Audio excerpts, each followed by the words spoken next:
welcome to my reaction video of Stranger Things Season 4, Episode 1. I have seen all 3 seasons in the past, at least twice, and personally I feel that they've steadily gotten worse. They obviously didn't have a plan going into this, and it shows. 1, I can go back to and watch anytime, I really enjoy it. 2, I'm a little more hesitant, but I could probably watch it and be like, yeah, I like it fine. And then 3, I honestly, I probably would avoid. So let's see. I'm watching and reacting to Stranger Things Season 4, Episode 1 on Netflix. Let's get to it. Oh, if this is who I think it was, they didn't wait very long to reveal that he was still around.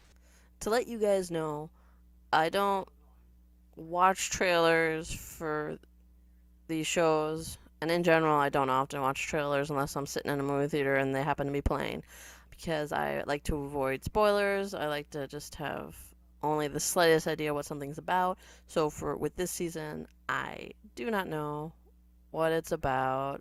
Obviously, I can make guesses like, well, it's probably about the Upside Down and what's been going on with our characters lately.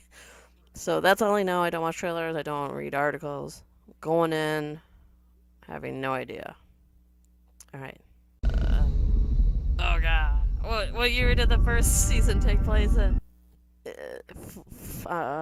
Must be taking place in the past, since I know the seasons all take place in the 80s at some point. I don't remember what year, but I don't know. I can't think of what year the seasons take place in.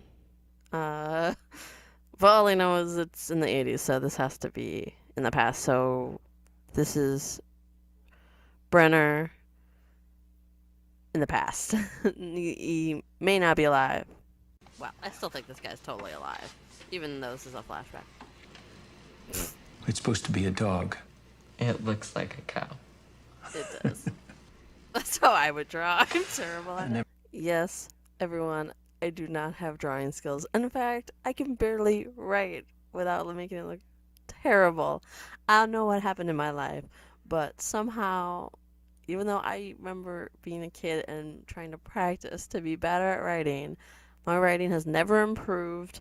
At least a couple times people have told me I hold a pencil incorrectly. I don't know if that's true or not, but either way, my writing is just terrible and my drawing skills are not much better. So I can empathize with this Dr. Brenner. Anyway, alright, so with this we have a revelation that there wasn't just a few other kids that Eleven occasionally saw when she was very little. Apparently now they're retconning it and saying that she was raised with a whole bunch of kids, which I don't believe. It's clearly made up after the fact, but I have to accept it because that's what the show is saying. So okay, I can do that. What have you done?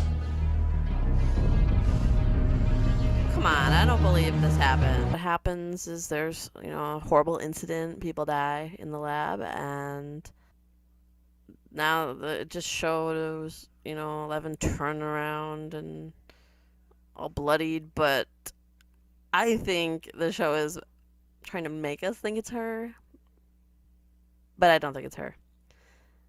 At least it better not be her. Okay, here's where I'm coming from with this. If it's her, I'm going to be very upset because there's no way the 11... Well, the whole problem is there's no way the 11 from seasons 1, 2, and 3 was raised with a whole bunch of other kids. But she was, so I have to accept it, even though it's bull. There's no way the way she acted and the way she was and the way she learned that she was raised with a whole other group of kids. But I have to accept it, moving on. And then the second part of this that I have a problem with is her killing a bunch of people. I don't believe it. Not for a second. She'd be way more traumatized and different than the 11 we saw in seasons 1, 2, and 3. This is clearly all made up after the fact, and it's so frustrating. It's annoying and upsetting. I hate when works do this kind of thing and just hope we just go along with it, or worse, like be impressed. Like, no, because I know you didn't know. I can tell. I'm very good with context, like 9 times out of 10. So, but again, I'm dealing with it. I'm gonna go with it. Bad attack happened. It looks like 11 might have done it. Here's where we're at. I really don't care about all your relationships. Alright, and then we have some scenes with the teen or young adult characters dealing with, teen and young adult issues in life. Who's dating who has a crush on who, that kind of thing with Steve and Robin in the car. I do not care. I hope we get as little of this as possible.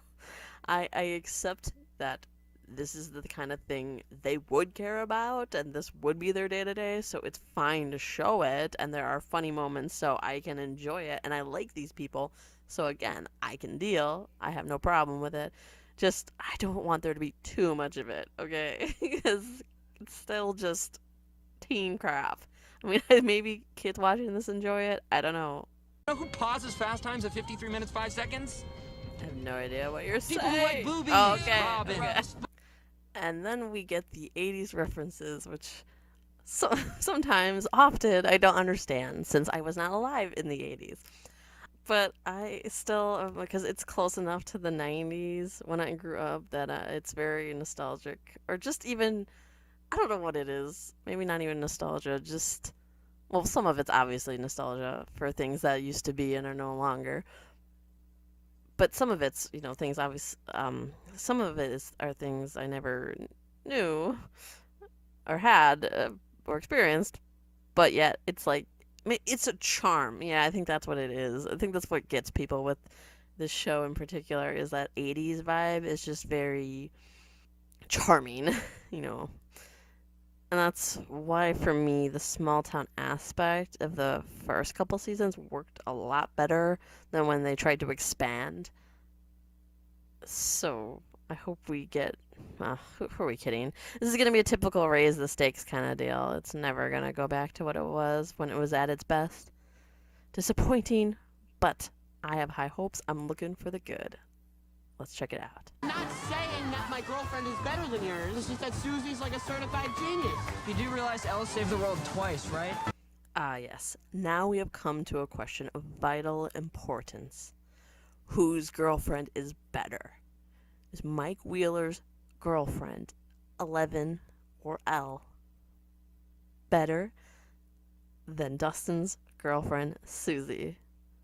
Well, in my opinion, if we look at them, both have obvious good traits and bad. I suppose this just leads me to how I have difficulty characterizing 11 as a character ever since season 3. Season 3 changed her quite a bit. She was just suddenly this normal girl, even though in the first 2 seasons she was clearly dealing with some shit and not normal. Like, there's no way she was gonna be normal anytime soon. But season 3 just like wiped it clean and was like, yeah, no, she's totally normal now. It's fine. And it was bizarre, and a lot of those scenes were just cringe. But yeah, other than that, 11 is awesome. And Susie, from the brief moment we saw her, seems fine. We can't. How can you compare those two? I suppose when one of them gets a ton of screen time and development, and the other one is just mentioned and briefly seen. And the one time she's seen, it delays potentially Hopper's life because she made Dustin sing a song with her. I mean, it was really fun to hear that song. Never ending story. But you can't overlook the fact that that's something I've noticed sometimes where like something will happen and they do something or delay something that gets people killed or endangers them. Not great. But, I enjoyed the song, so I'm not gonna complain. And I like that. I remember that scene at the end of season 3 because like, pretty much everyone had the appropriate reaction to two people bursting into song. Was just like, what? What is happening? So it was pretty great. Chrissy, I love you, babe. Nobody cares. Are you kidding me? Everyone would be like, yeah, okay, great, let's move on. It's not about you, man. Is there anyone watching from the 80s or before? Did they do morning pep rallies? That seems odd to me. At least in my experience, pep rallies were later in the day, whether during the day or, at the end of the school day, not the morning when everyone's sleepy and like, no, I don't care. Ugh. So it looks like we have a couple new characters, a cheerleader and a basketball player, team captain, I think, since he's given the speech, I would assume. And he's just gonna give everyone a pep talk. It looks like mourning the. It sounds like it's been less than a year since season 3, and so yeah, that sucks then that the season's gonna happen in the same year, because some crap's gonna go down, and then it's just in the same year. Everybody flee this town, but we'll see what happens with that. When we were down by 10 points at half, I looked at my team.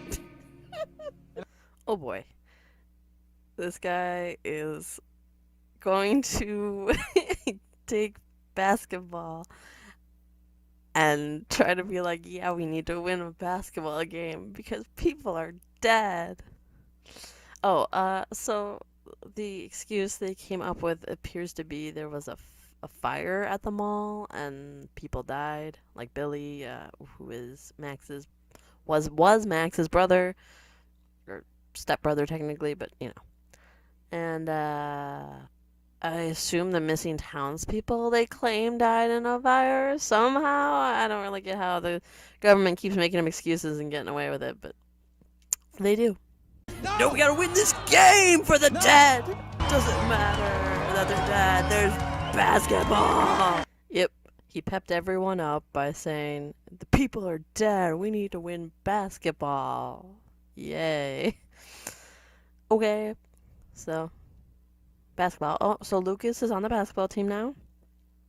It appears him and Max have broken up. She did not seem happy to see him. Well, to be fair, she doesn't seem happy at all. She's clearly suffering from some depression. Understandable. Her brother died. Makes sense to me. I mean, who wouldn't be not doing so well after that? Not to mention the whole finding out about monsters and things. Or did she know about that in season 2? It's been a while since I watched them. I think she was mostly in the dark in season 2. So I would say, yeah, season 3 would be the one incident. Either way, she definitely knows now. And yeah, who wouldn't be traumatized, especially at such a young age? Very believable to me that she's not doing so well and her social life is suffering. Heck, her day-to-day is suffering. Watch Miami. Hey, boy. Oh, you don't like the footsie. So, there's never been anything overt as far as I recall, but I think I heard a rumor once that Will was maybe supposed to be gay. I mean, it's never been stated as far as I remember. I think in season 1 he was, like, made fun of and bullied for potentially being gay, but I don't think it was ever explicitly laid out. Anyone can remind me if I'm wrong? But, so, here are we supposed to get an idea that, oh yeah, he's just not into girls? Or is this just he's just not into her? Or, relationships in general? Because we know in the previous season he was kind of upset that everybody was going off with their relationships. And he wanted to hang out with his friends, which is kind of silly. Like, to have time for your friends and your relationships. But people are like that. They let their friendships die or at least suffer because they'd rather spend all their time with their new relationship. So as far as I know, I'm just gonna say we don't know. I have no idea.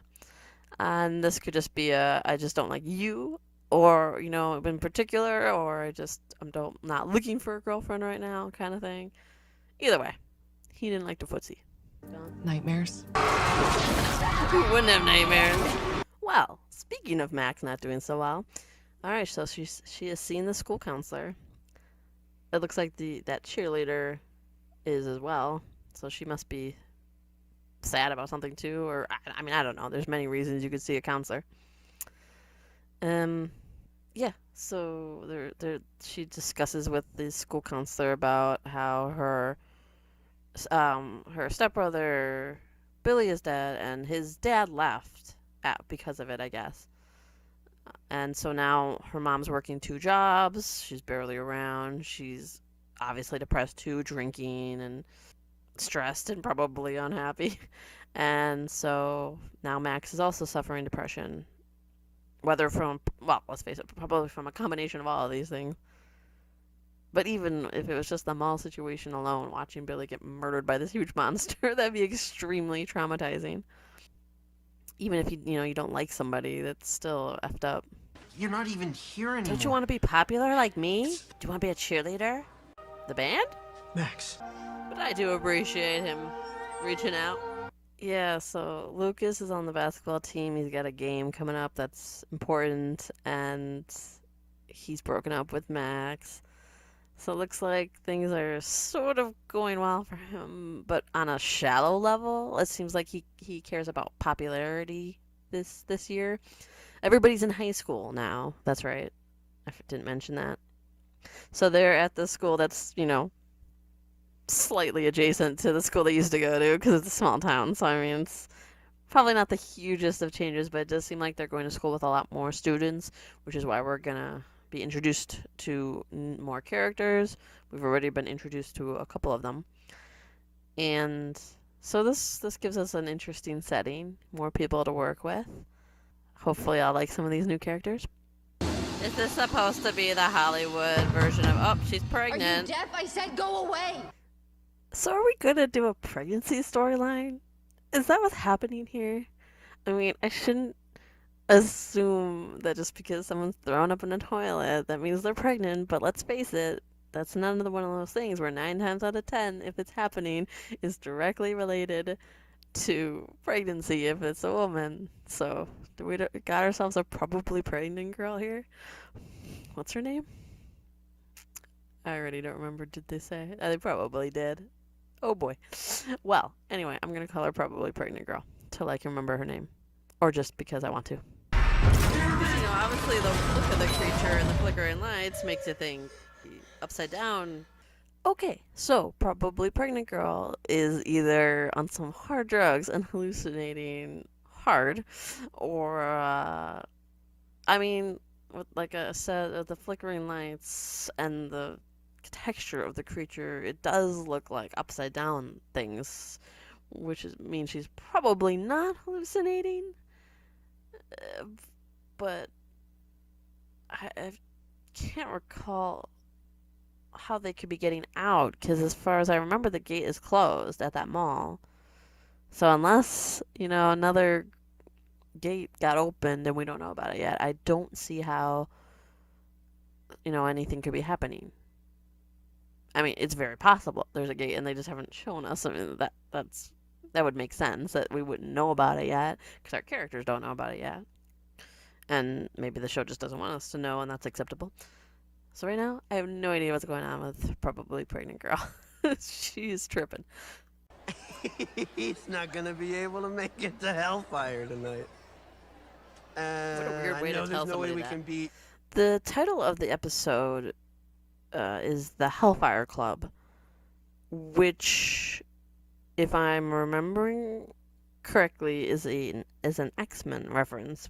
However, here it looks like it's the name of their D&D club, Dungeons and Dragons, which is like a role-playing fantasy type game with dice, in case you don't know.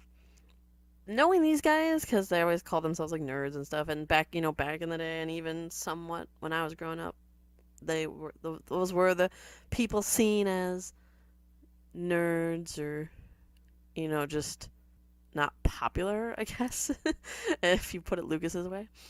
And so here, and so there's probably both, because I think in the first season they were reading X-Men comics, or they could have been reading other comics and I'm just misremembering.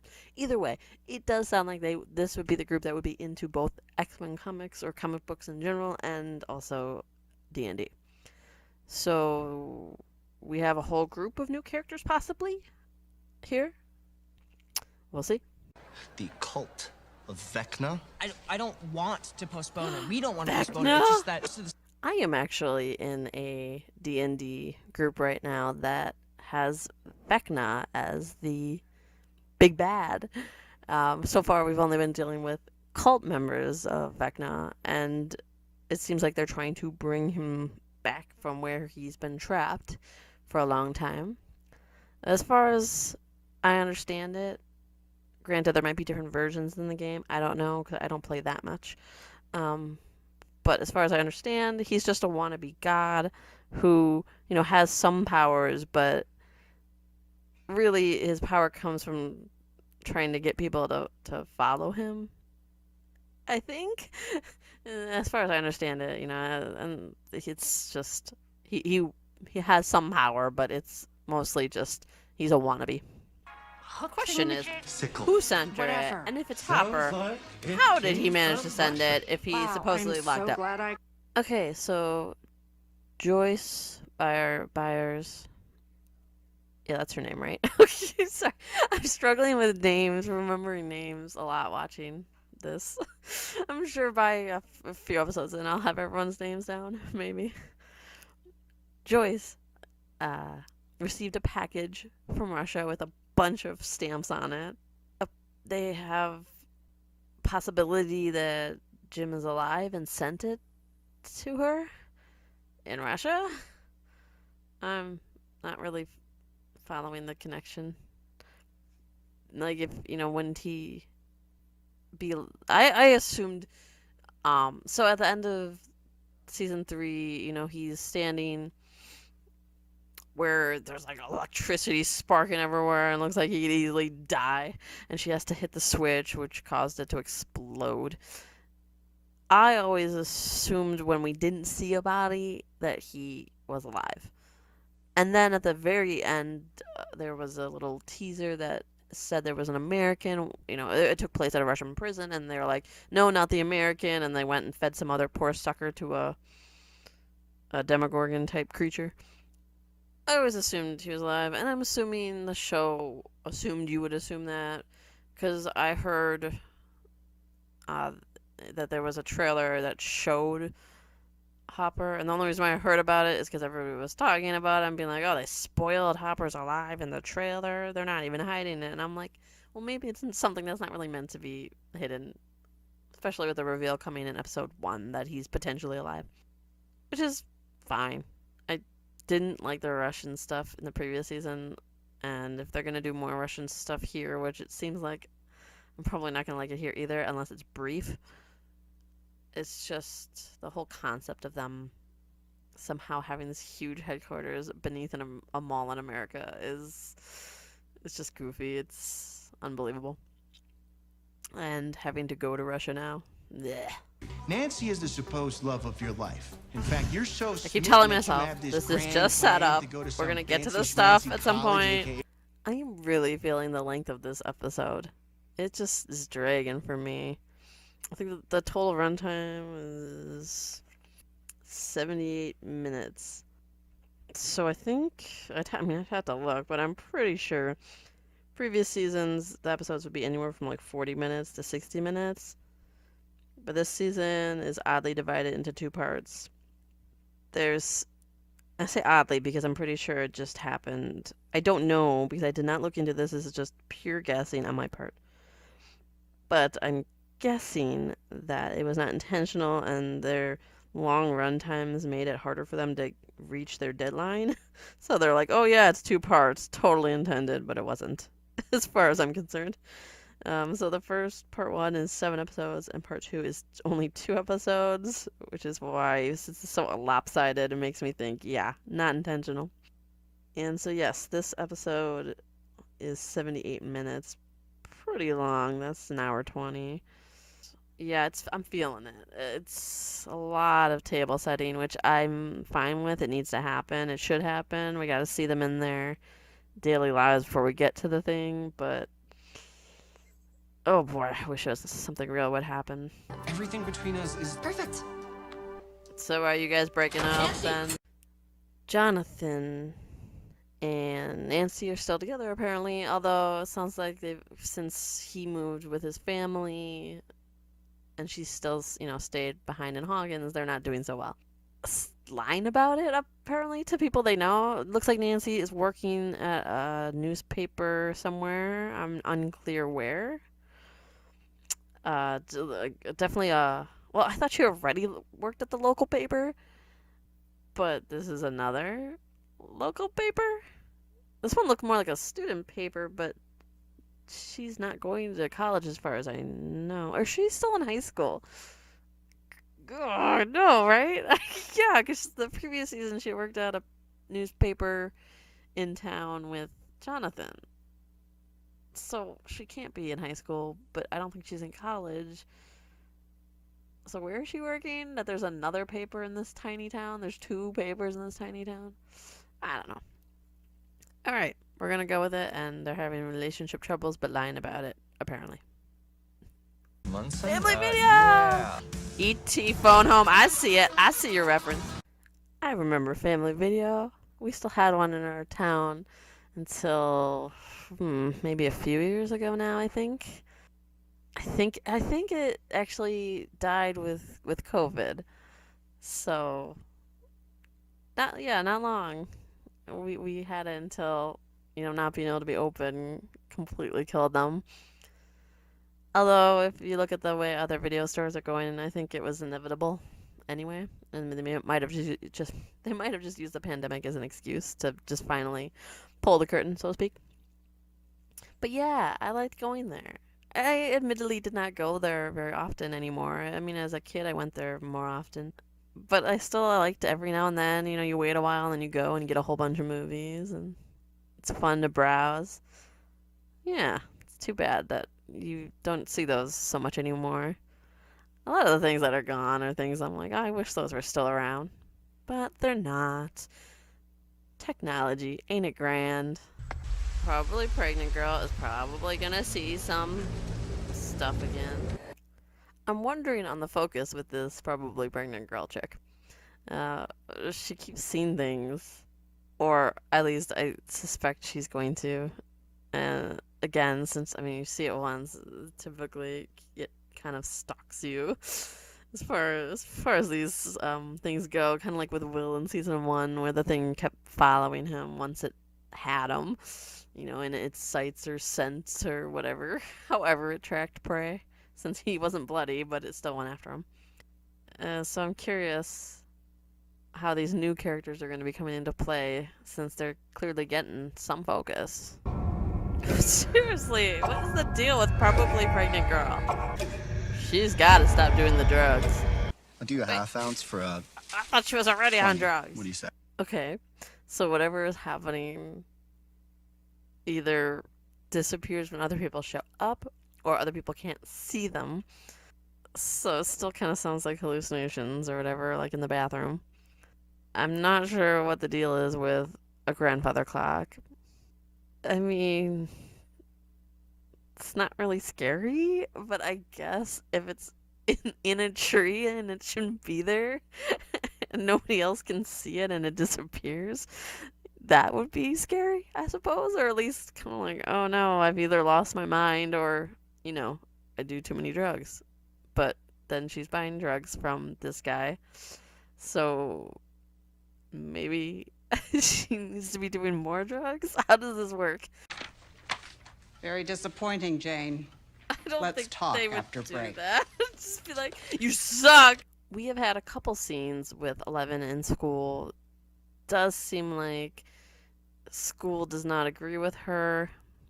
There's just a lot of, well, for one thing, she did her presentation wrong, and someone who's a clear bully, whether to everyone or certain people or just her, pointed it out and kind of tried to humiliate her. and now she's in a different class, and she got a bad grade. But I was kind of surprised to see her in school because someone raised in a lab from birth, like I don't think they can function in a school. Then again, they're retconning that she was raised with a whole bunch of other kids now. So I suppose she maybe went to school there somewhat, and or whatever. You know, it's one of those things. I just go with it. But yeah, either way, she's 11 and struggling in school, both academically and socially. Probably she misses Hawkins and the people she knew there. Kind of sucks that they moved. Thanks, Joyce. But they did. And yeah, I just find it infinitely amusing that that teacher would just go around being like, "Good job. Great. You suck." Like, come on. No teacher does that. They have to be the worst teacher ever. You've got to be kidding me. This lady can't break it herself. This was all pointless. Oh, alright. I thought Joyce was being just her typical, somewhat crazy self, deciding to break the doll in a very roundabout way with a paint can strung up and then dropped. But it looks like Murray is on the phone with her and told her there could be a bomb, which is just silly because I'm pretty sure it would have gone off, you know, if she had. First of all, the package was jostled, and then she picked the doll out from out of it. Like, I'm pretty sure it would have gone off by now. So it's incredibly stupid to do this elaborate setup and drop it, but you know, anything to drag out the runtime and to have the neighbors think she's crazy. It's funny, get it? Ugh. Look at this ransom note. What? Give me your children. This is my terrible Russian accent. Yes, I cannot do accents even if I try. Just, no, it's terrible. So, you'll get my terrible Russian accent, which sounds nothing like Russian, because, you know, that's how I roll. But, yeah, it really, Joyce found a note that says, like, Hops, you know, or Hopper's alive, but it's, like, used with, like, magazine cutouts and stuff, so it's just, like, your typical ransom note. So, I don't know what the deal is with that, or why it's that way. It's bizarre. I don't know what's happening here. A lot of this episode feels very skippable. I am really feeling the runtime on this one. It's just, maybe if it was only an hour or like 45 minutes, I'd be dealing with it better. But right now, I'm just like, wow, this is way too long. I'm just ready to move on or have something happen, you know? I mean, yes, again, it's important to have the characters, you know, where are they now and what's their current situation and all that. And especially since, you know, at the end of season 3, certain characters moved to a different location, so you definitely would have to set that up to an extent. Yeah. I'm just, now I think we're hitting the end. We have the big basketball game and the D&D session, which I didn't mention this earlier, but Lucas was supposed to be part of the D&D session. It's some big event night, probably like a final session type deal or something where they fight the big boss, the big bad enemy. And he's missing it because he has his basketball game. Although they did make comments about how he was warming the bench, so he hasn't even played yet. But that's not unusual. He's a freshman, and usually they get less time than the older members. Yeah, I'm just kind of ready for something to happen, and nothing's happened, and I'm pretty sure we're nearing the end of the episode, so... I'm pregnant. Yeah, I'm not gonna let this pregnant thing drop. Alright, Nancy and her friend, I'm not sure what his name is. I'm sure they said it, and I just don't remember. You're sensing a trend here. You're not mistaken. I'm apparently really bad with names. So the newspaper is, you know, recording the game, so to speak. They'll do a newspaper article later. Still not really clear where she's working and why there's like 2 local papers. Unless the one she used to work at did bigger news. And then this one is strictly like what's happening in town. Not important. I'm just wondering. I'm curious. So yeah, and then we got no, not Dustin. Lucas invited Max to come to the game, but she was not interested. And just was like, nah, that's your thing, kind of deal. And then, of course, his friends, who he also wanted to be there because it's a big game for the school, I guess, aren't there because they have the D&D thing. He only has 15 hit points left. Wait, If he's only I got may 15. interject, General- 15 health points is not a lot, guys. That's, depending on the character, that could be a single hit and they're dead. But then, again, now that I'm thinking about it, there have been many editions of the game over the years. So this could be an older edition, and maybe everything, basically, the funny thing is, since this game changed a lot over the years, the D&D I play now could be nothing like the D&D being played right now in the 80s. I mean, there's similarities like the 20-sided dice. So yeah, we got the big basketball game going on and the big D&D session going on, and we'll have to see the outcomes of both. Winners find a way to win. Let me find a way. Okay. Success are 20 to 1. Winners Never find a way to Tell win. me the odds. Thanks for Just that get me the useful ball. advice and Get me pep the talk. ball. All right, not sure what to make of the new characters so far. We have the okay. Let me get these names right. All right, we have the Dungeon Master, the DM of the D&D game, Eddie, and then we have the basketball captain, Jason. I'm pretty sure is correct. Anyway, so these are probably going to be reoccurring actual characters this season. Sort of like how when Max and Billy were introduced in season 2. Granted, that also means, they could have a role or not. Like, Billy was always an outlier where he always had a role in the story, but not really in, like, the danger or the big plot that was going on. And then Max did. So it could be, again, a combination of that, or maybe some characters have no idea what's going on and some do. Maybe they all will. Depends where the season is going, where I have no idea where it's going because this episode hasn't really done anything yet. We had probably pregnant girl having a hallucination a couple times, and yeah, there's not, nothing to really tell us where the season's going. This has all been just a lot of table setting, which is okay. It's just I think the episode's too long, and it shows. I guess they both succeed. 20? Oh, come on, man. Nat 20 on that. I wasn't going to guess the outcomes, but in my head while I was watching, and I did, and then at the very last second, said it out loud, the final guess. But I did guess in my mind. I'm like, okay, they're both going to miss the first shot, first basket and the first roll. And then the second one, I didn't think about it till right at the end, but I was like, okay, they're both going to succeed, so that way everyone's celebrating, and they did. And I'm like, okay, yay.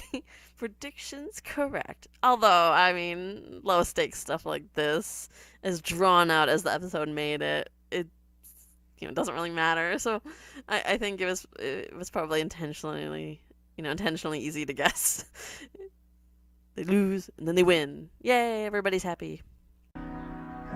My sister!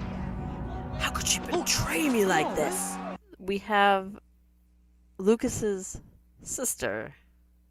I did not mention this earlier, but yes, she is the substitute player they finally got for Lucas since he couldn't be at the D&D thing. They got his sister. And if you remember at the end of season 3, she was given like a whole box of the boys' D&D books, hinting that she might become interested in it. And so far, it does look like they're doing better with her character. In the previous seasons, she was super annoying because she was just this, like, sassy, rude little girl know-it-all the whole time. And it's just like, wow. obnoxious child, writing at the max. But so far here, she seems better. But, we haven't seen a lot of her. We'll see. Granted, we also don't know how much she'll be in the season. She could either become one of the group or she's just, also kind of just in the background again. Don't know. But being in the D&D thing today bodes well for her having a role later, which I'll be, again, more than happy to see, depending on what's going on, and also, if she's not so annoying to watch. Oh, her jacket literally says her name. And here I spent the entire episode calling her probably pregnant girl because I couldn't think of her name. And it was on her jacket the entire hour and 20-minute episode. And I didn't notice. Oh, I was coming off as ignorant, that's for sure. Okay, it's Chrissy. I'm going to remember that. Chrissy. Alright, so she went to Eddie's house after the D&D session at some point. They must have met up after the game. And she wants to get drugs. Because apparently when you're having hallucinations, you want to take drugs to get rid of them. I don't know. Kid logic? I don't know. Is this gonna be some new weird power that the Upside Down can somehow do? Something is actively stalking her, but Eddie can't see it, so it's in her head. Well, I'm trying to think if we saw anything like that in the past.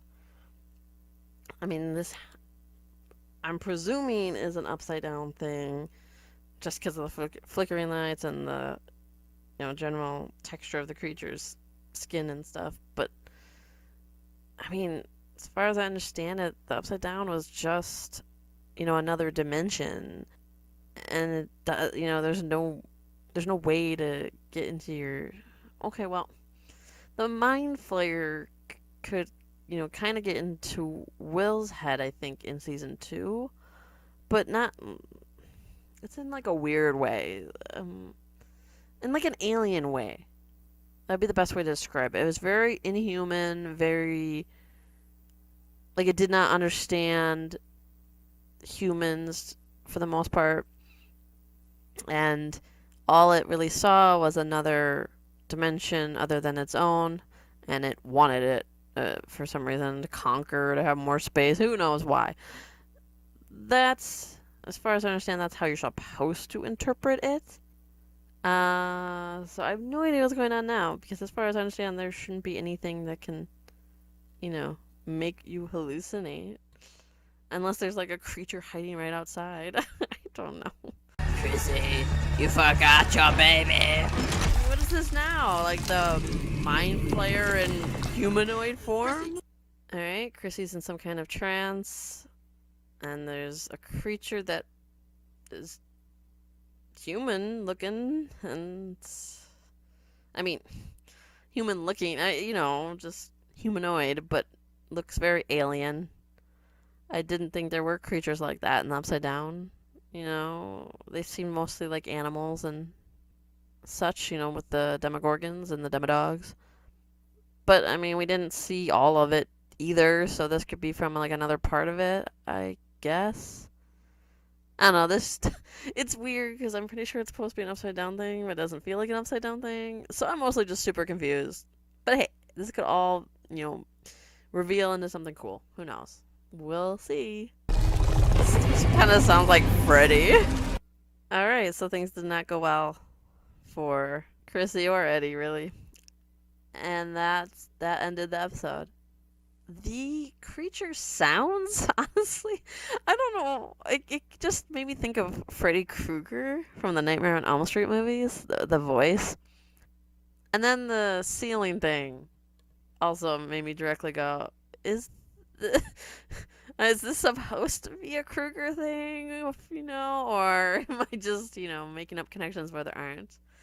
It's certainly possible, since these shows basically live to do, this show basically lives to do references to, 80s stuff. So it could be.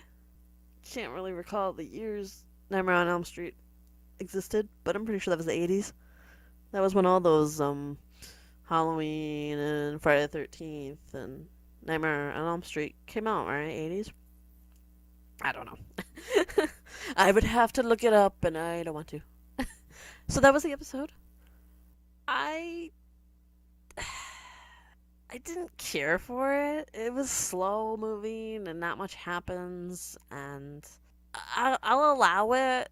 I mean, I have to allow it, but I mean, as like, just trying to review it, just trying to, give my observations and thoughts and all that.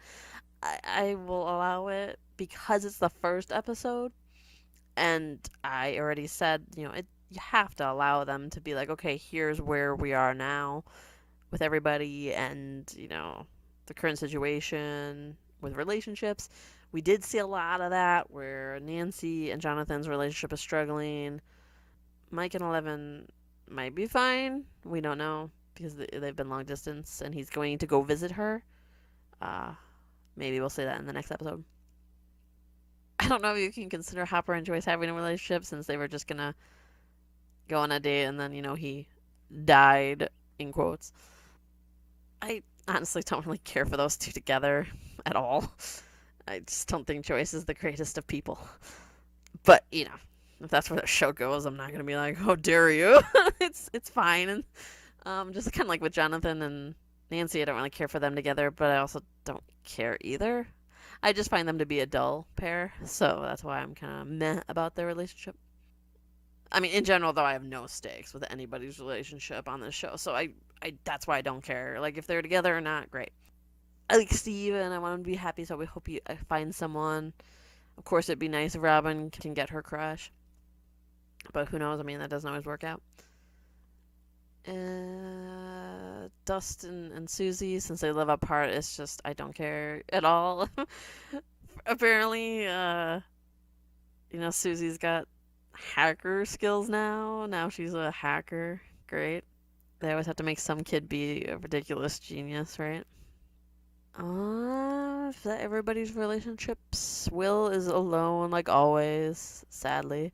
Lucas and Max broke up, but it looks like, I mean, they might still care about each other.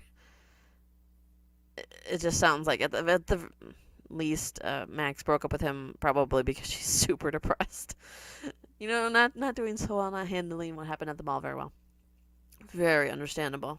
I'm actually really glad the show is showing a character like that because that happens in real life. People don't just brush off horrific incidents. Then again, it could be like the probably pregnant thing where it's a Hollywood device to be like, this is a thing, pay attention. And then it'll take away from what I'm applauding them about with Max and her mental health. So, yeah, now that I'm saying it now, I think it might be just a device to set up something later. Dang it, no. You were doing so well with me. But then again, I was totally wrong about the probably pregnant girl. She probably wasn't pregnant. Hopefully not. Yeah. Alright, so for this episode, I mean, it was fine. A little too long for me. A little boring. Didn't really care much. But there were some interesting things. And I like seeing the characters again. I got hopes for this season, so I don't really number things. Should I number things? Do I rate? I'm not a critic. I'm not a pro, but I guess if I were to rate it, I would give it 10 being amazing and 1 being like, I don't want to watch that again. I would probably give it a... because there are parts of it that I like, and it's important to watch if you want to know what's going on in the rest of the season. That's why it's kind of hard to, I suppose, rate by episode basis if you're going to do it. Because a lot of times they tie into other episodes and all that. But I guess if I were to, I would give it a mediocre score of maybe like 5. Just because I don't really want to watch it again.